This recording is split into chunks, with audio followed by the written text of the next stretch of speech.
Bom, gente, como vocês podem ver, sou um administrador de empresa, como a maioria de vocês, desde 1981, ano que vem, completo 40 anos, então, do meu registro no CRA, São Paulo, com muito orgulho. Mas, na verdade, eu fui formado, como muitos de vocês, pensando que o único papel nosso de administrador de empresa era maximizar o retorno ao acionista. O que não está errado, mas quando seguimos a escola do Milton Friedman, né, de que o negócio dos negócios são os negócios e é o único papel a retornar a maximização do resultado ao acionista, não se disse o como se faz isso ter a sua prioridade. Por isso, o capitalismo que nós vivemos até agora, e ainda impera, né, é a maximização desse retorno, muitas vezes em detrimento ou em sofrimento aos outros stakeholders. Por isso, o capitalismo consciente traz esse conceito, né? A minha vida inteira foi de varejista, eu fui executivo sênior do GPA, da Dicico, da GP Investimentos, do Carrefour. Comecei minha carreira lá na Arthur Andersen, antes de me formar ainda, em 79. Hoje eu sou conselheiro de empresas e de ONGs, sou formado em administração de empresas e ciências contábeis e fiz uma série de cursos de especialização na GV, em Cornell, em Babson, no IMD, em Oxford e em Stanford. E tenho muito orgulho de 1991, como CFO do grupo Carrefour, ter sido eleito o executivo financeiro do ano pelo IBEF São Paulo. Mas, em 2013, junto com um grupo de brasileiros, né, fundamos o Capitalismo Consciente Brasil, inspirado, né, como um capítulo do movimento americano, fundado por John Mackey, CEO do Whole Foods, que vai nos falar, e Raj Sisodia, professor de Babson, que também vai nos falar em seguida. E que foi com muito orgulho que a gente montou o Instituto Capitalismo Consciente Brasil, então, em outubro de 2013. Nós existimos para ajudar a transformar o jeito de se fazer investimentos e negócios no Brasil, multiplicando os pilares que levam a uma gestão mais humana, mais ética e mais sustentável para diminuir a desigualdade. Desigualdade essa que começa pela desigualdade de gêneros, onde as mulheres, muitas vezes, tão ou mais capacitadas, tão ou mais estudadas, tão ou mais preparadas do que os homens, ganham, em média, 20% menos.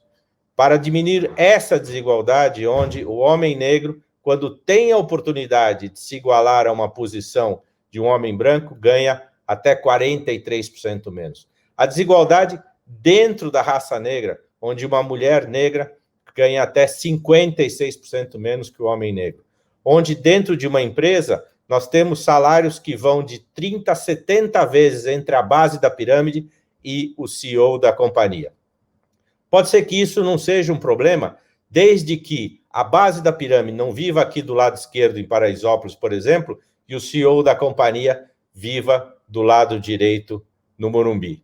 É importante que a pessoa que trabalha numa empresa tenha a dignidade de conseguir ter uma vida justa.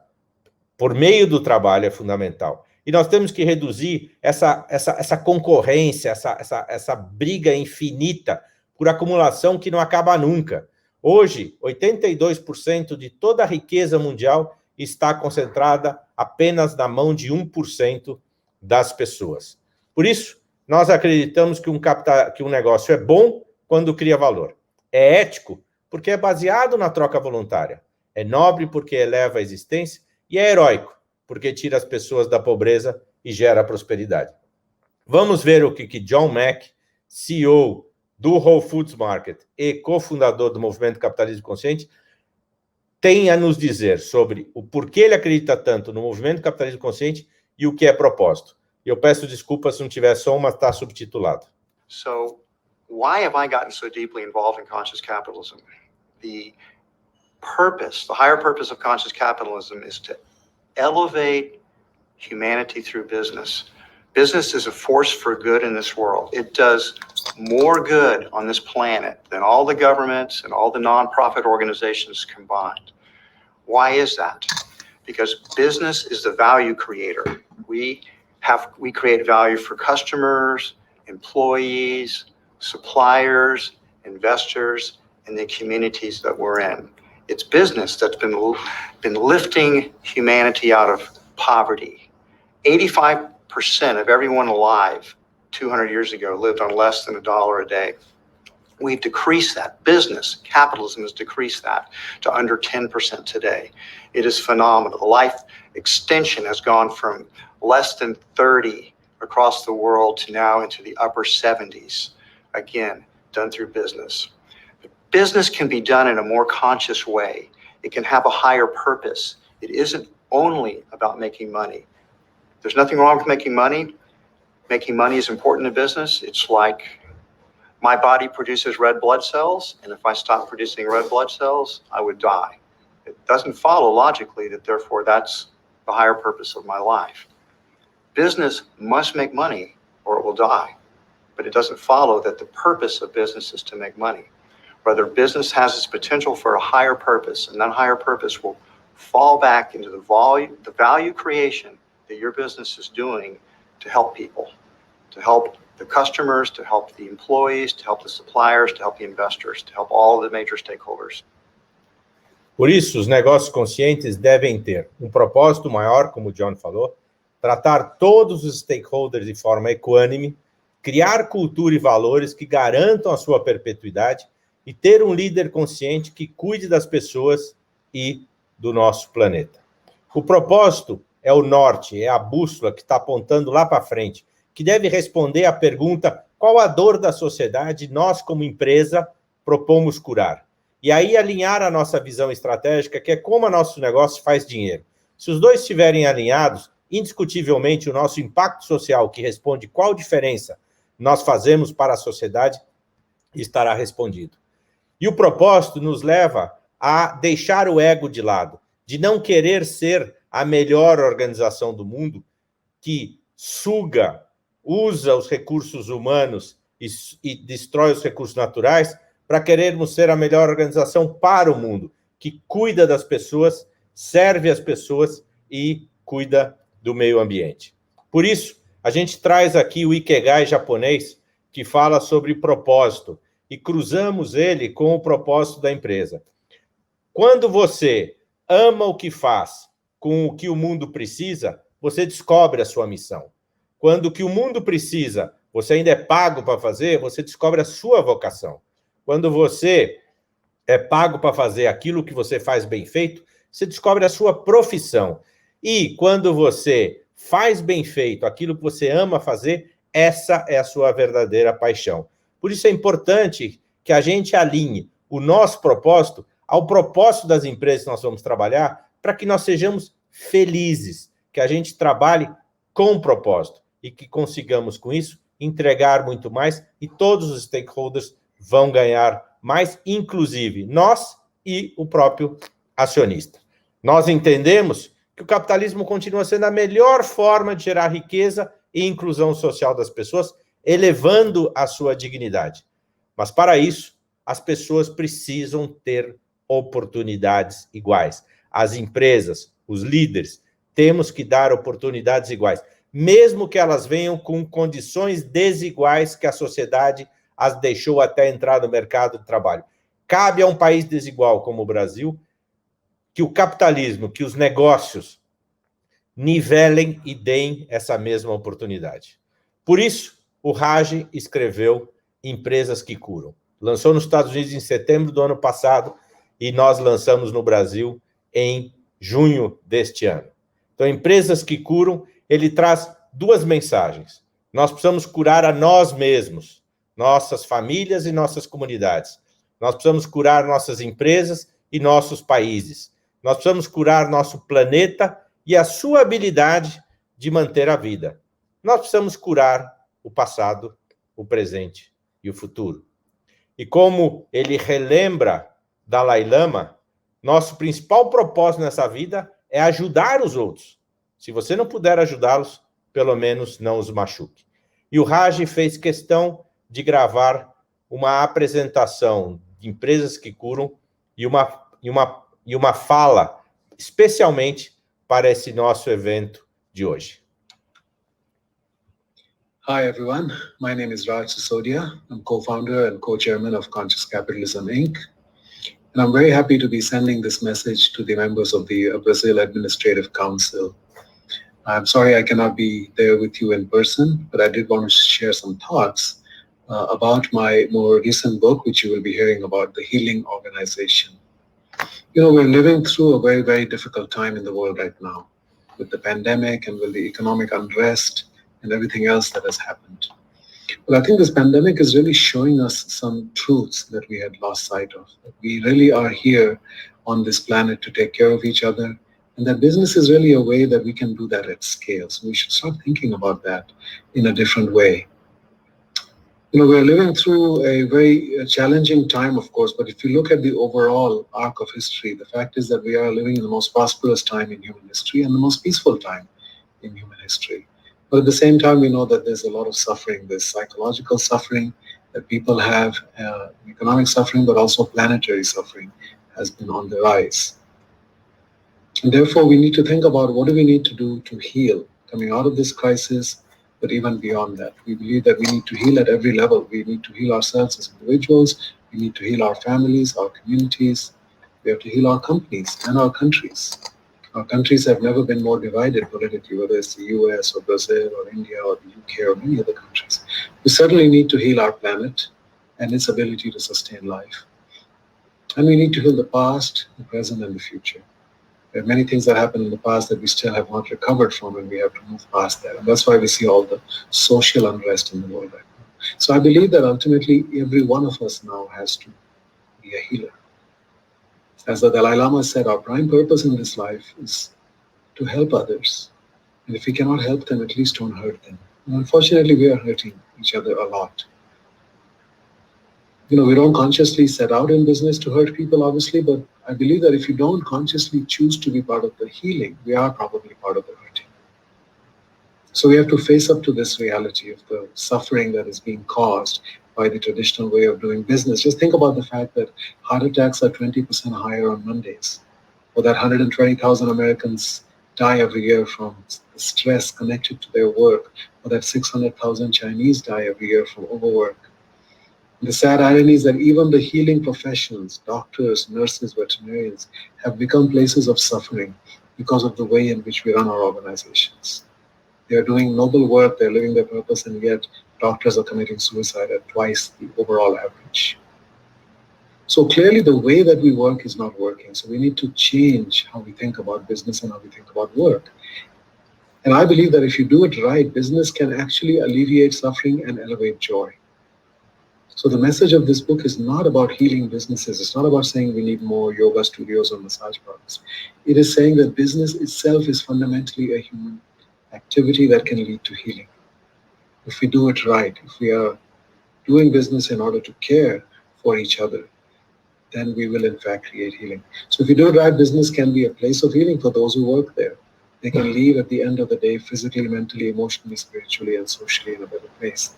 It can be a source of healing for those we serve, our customers, our communities, and it can be a force for healing in society. We can show how we come together despite our differences to really do something extraordinary.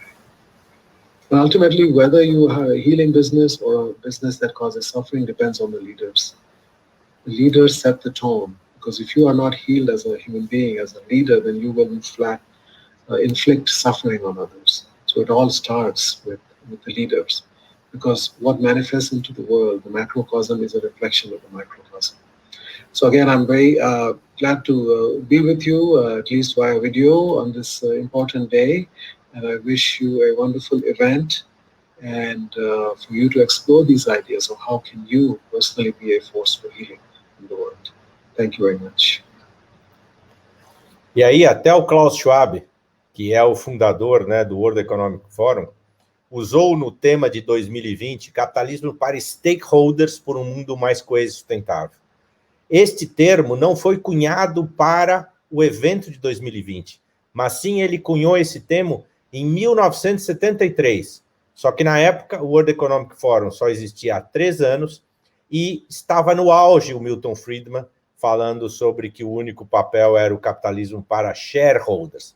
E por isso ficou perdido. Mas agora está na hora de ser recuperado.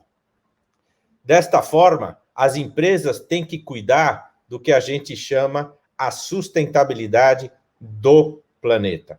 E a sustentabilidade não é uma questão específica de fazer isto ou aquilo, é uma questão de elevação da consciência.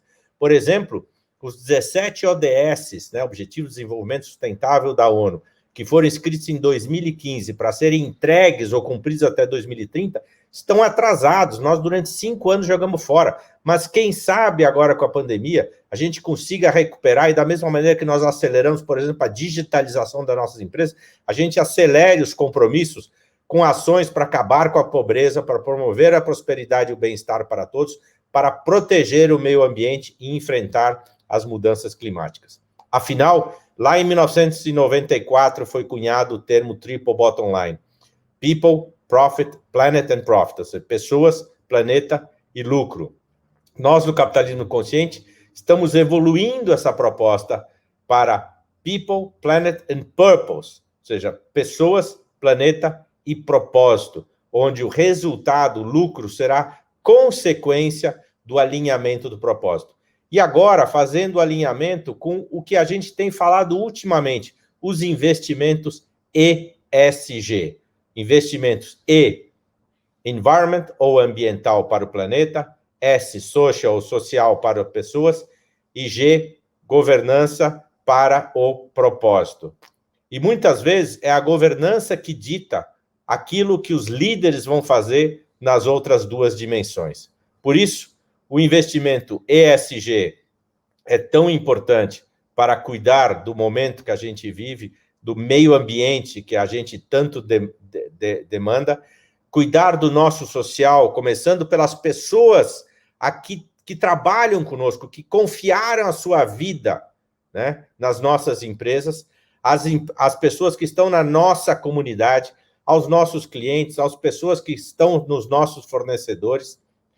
E, com isso, a nossa governança corporativa tem que estar pautada no nosso propósito e nos nossos valores, para que o nosso direcionamento rumo a esse propósito seja firme no longo prazo. E quando a gente passa por provações como as que nós estamos passando agora, a gente não titubeie em fazer o que é certo. Leis e regulamentações dizem o que você pode ou o que você não pode fazer, mas valores dizem o que você deve fazer. E tem uma diferença entre fazer o que é permitido e fazer o que é certo. Por isso, o Larry Fink, CEO do maior fundo de investimentos do mundo, o BlackRock, com quase 7 trilhões de dólares investido, diz: as alterações climáticas tornaram-se um fator decisivo nas perspectivas das empresas a longo prazo. Tem impacto significativo e duradouro no crescimento econômico e na prosperidade. Risco climático é risco de investimento. Acreditamos que portfólios de investimentos integrados com a sustentabilidade do clima podem proporcionar melhores retornos ajustados aos riscos para os investidores. O futuro é o investimento sustentável. Por isso, meus amigos, o futuro presente é o investimento em ambiental, em social e com uma governança forte. Podem não haver ainda indicadores que mostrem o valuation positivo de uma empresa por meio da prática do ESG, mas com certeza já existe um devaluation, uma desvalorização das empresas que não o praticam. E aí chegou o Covid na nossa vida, paralisou tudo. O tal do novo normal, que eu não tenho ideia de como vai ser, se alguém souber, acho que está mal informado. A crise reafirma nossas fraquezas e forças. Aprendemos que somos absolutamente interdependentes. No Brasil, escancaramos as nossas mazelas sociais com a questão da ajuda emergencial das pessoas que sequer CPF tinham. Necessitamos ressignificar qual foi o aprendizado entre a relação positiva da iniciativa privada com o governo nessas ações de solidariedade. E nós precisamos agradecer à sociedade, precisamos agradecer a todos vocês que estão me assistindo aqui, porque foi graças ao seu dinheiro, dos impostos, de cada um dos produtos que você comprou, não contrabandeado, não roubado ou não pirateado, que fez com que o governo usasse para ajudar as empresas na redução da folha de pagamento e, principalmente, ajudar na ajuda emergencial. Porque esse dinheiro o governo não gera. ele faz o gerenciamento do nosso dinheiro. Por isso, os impostos são muito importantes. Então, cada vez que você for comprar alguma coisa, pense nisso. O produto é muito barato. Será que a minha satisfação, a minha felicidade está sendo às custas ou ao sofrimento de alguém? Pense nisso e haja com consciência. E a importância da sociedade na tecnologia, né? Agradecer também porque foi fundamental a gente estar firme nessas questões, porque são fundamentais para sairmos mais justos desta relação. E como eu digo, esta é uma crise matriosca, né? A bonequinha russa. Ela começou com uma crise de saúde, você abre dentro, tem uma crise econômica, no Brasil nós temos uma crise política, nós temos uma crise racial que está se aflorando pelo mundo e no Brasil é gritante, nós temos uma crise tecnológica que tem que evoluir rapidamente para poder atender todas as nossas necessidades, nós temos uma crise ambiental e é fundamental que a gente saiba tratar de todas essas crises ao mesmo tempo. E esse é o desafio do líder, esse é o desafio do administrador de empresas. E aí, o Klaus Schwab já convocou para o World Economic Forum 2021, chamado The Great Reset. Um compromisso para nos unirmos e urgentemente construirmos as fundações do nosso sistema econômico e social para um futuro mais justo, mais sustentável e resiliente. Necessita de um novo contrato social centrado na dignidade humana, na justiça social e onde o progresso social não fique atrás do desenvolvimento social. Por isso, se você concorda comigo, aperte o botão do reset e vamos tentar mudar o mundo daqui para frente. E aí, o capitalismo consciente está se unindo a um movimento internacional chamado Imperative 21, que tem 3 pilares. O momento, onde ele diz, o nosso sistema econômico está quebrado e é tempo de resetar, de recomeçar o capitalismo. A pandemia do coronavírus, a crise econômica e a injustiça racial em ascensão revelaram um problema fundamental e profundo. Um sistema econômico que recompensa a maximização da riqueza sobre o bem-estar e prioriza o individualismo sobre a interdependência. Este sistema não pode continuar funcionando. Os fatos é que a nossa economia nunca irá desempenhar o seu potencial completo para as pessoas e para o planeta num sistema com incentivos desalinhados e com uma cultura de normas adversas. E a visão é que para construir um futuro onde todas as pessoas serão capazes de trabalhar com dignidade e cuidar delas mesmas e de seus entes queridos, onde nosso planeta é saudável e as economias progridem, devemos reimaginar e redesenhar o nosso sistema econômico. Isto é uma tarefa de todos nós e no longo prazo. Por isso, o professor John Carr uma vez disse, o futuro não é algum lugar que estamos indo, mas aquele que nós estamos co-criando. E aí, quando os médicos chineses, lá de Wuhan, chegaram para ajudar o norte da Itália, na Lombardia, eles disseram, nós estamos aqui porque nós somos ondas do mesmo mar, folhas da mesma árvore e flores do mesmo jardim. Por isso eu convido vocês a inscreverem até 30 de setembro a sua empresa no humanizadas.com. Esse é o livro que nós editamos da pesquisa 2018 e 2019, que tem 22 empresas. Foi uma pesquisa gigante com 1.115 empresas que representavam 50% do PIB. Esse ano a pesquisa já está com 3.600 empresas. Será um negócio extraordinário. Milhões de consumidores, milhões de colaboradores serão ouvidos e milhares de stakeholders serão ouvidos. Seja transparente, seja vulnerável, tenha coragem no papel de líder que quer mudar a inscrever a sua companhia. Custa nada. É de graça e pega bem. E por que isso é tão importante? Porque esta nova geração que está entrando no mercado de trabalho são pessoas que procuram empresas que sejam empáticas, que sejam transparentes e que tenham significado. Porque elas mesmas querem autonomia, querem maestria e vêm com um propósito claro. Por isso, Toda crise tem começo, meio e fim. Meus amigos, eu não sei nem que pedaço do meio nós estamos, mas vai passar, vamos sair juntos dessa, mas temos que levar muito mais do que as lembranças tristes das mortes e dos empregos perdidos. Temos que renovar a nossa esperança no propósito de vida e viver com significado cada dia. Por isso, o Simon Sinek diz: se o desafio não nos assusta, é porque provavelmente ele não é tão relevante. E o desafio nos assusta, porque ele é extremamente relevante. E aí eu faço um convite para vocês. A partir de amanhã, quando forem trabalhar, seja na sua casa, no home office, seja no office, nunca mais esqueçam de levar o coração de mão dada ao cérebro. Mas nesses momentos de pandemia, usem máscara para se proteger e proteger os outros. Eu quero agradecer muito o CRA pela oportunidade de estar no Encoad 2020. Aqui está o site do Capitalismo Consciente.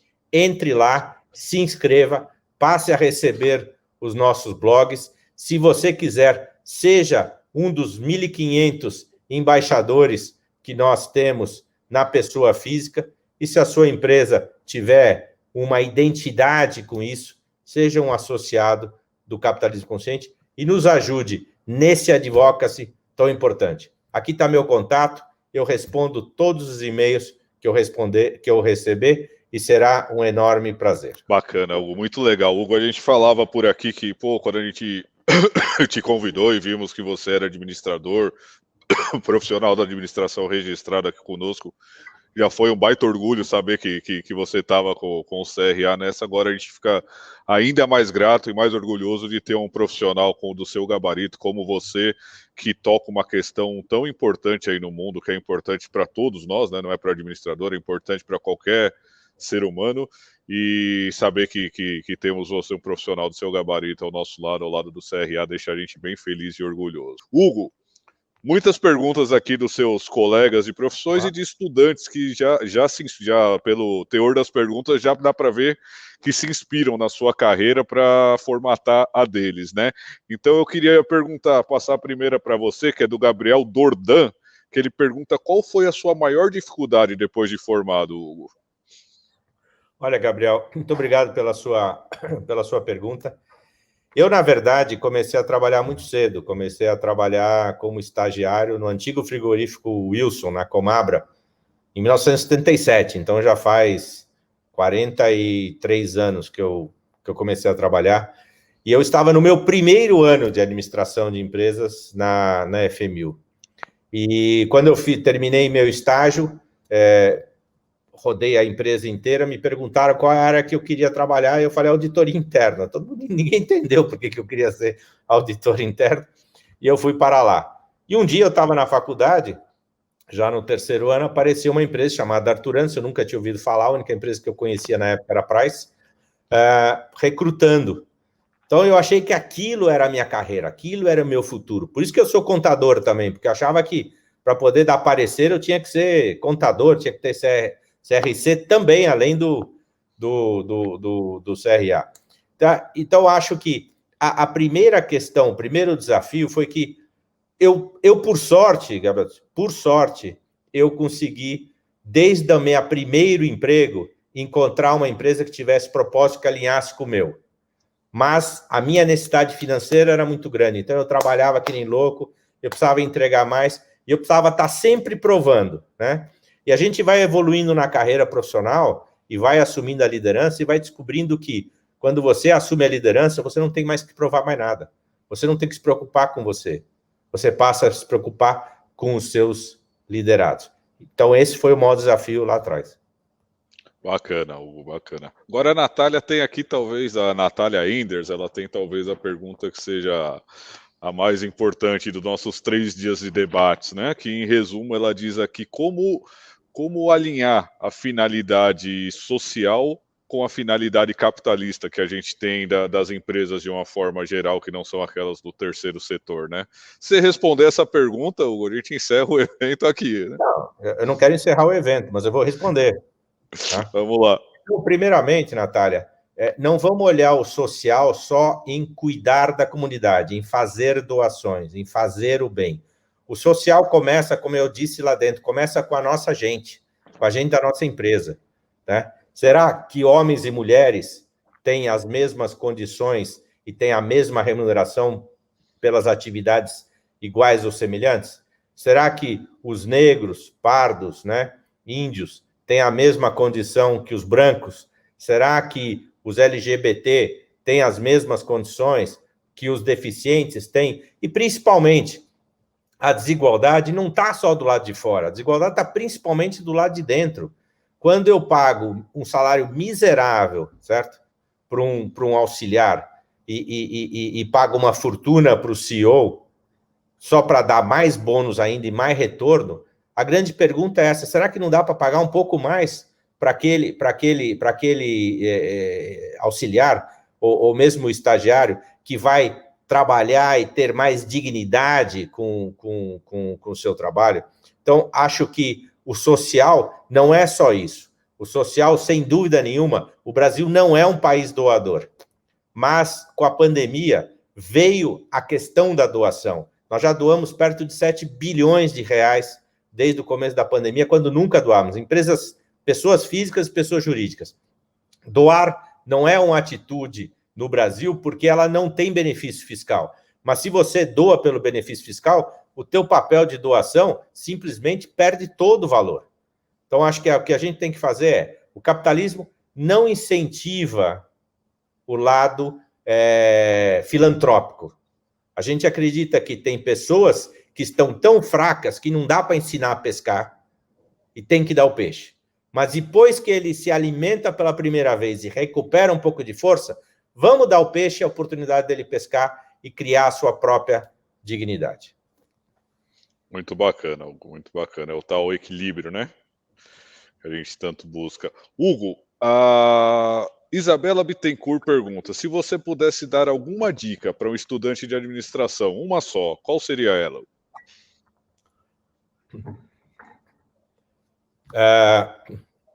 Primeiro, tenha certeza que você está fazendo o curso que você ama.